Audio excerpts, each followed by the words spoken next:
मंडळी एवढी 83 वर्षाची, आपले वडील जर रात्रंदिवस लोकांसाठी असूनही हा महाराष्ट्र पिंजून काढत असतील आणि तुम्ही त्यांनाच विचारता, ह्याच्यावरून कळतं की तुमचे संस्कार किती आहेत, तुम्हाला कशी घरात शिकवण मिळते.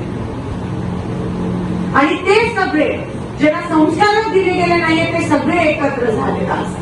तुम्ही बघू शकता माझ्या विरोधात जे उभे राहिले, ज्यांना तुम्ही पार्सल वगैरे म्हणता, मला काय म्हणायचं नाहीये, ते देखील काही दिवसापासून शिंदे साहेबांबद्दल बोलताय. चेतन भाऊनी बरोबर उत्तर दिलं त्या ठिकाणी. अरे भिडायचं तर माझ्याशी भेट ना, मी उभी आहे ना उमेदवार म्हणून. माझ्या वडिलांना काय एवढं बोलताय तुम्ही? आणि लाज वाटायला पाहिजे तुम्हाला.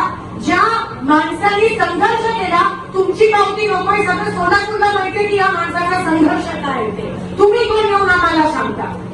लाज वाटायला पाहिजे असं बोलायला. मी कधी कोणाच्या त्यांच्या वडिलांवर किंवा जागाने करतो, आपण सुसंस्कृत लोक आहोत म्हणून मला इलेक्शन पण त्या पातळीला घेऊन नाही जायचं.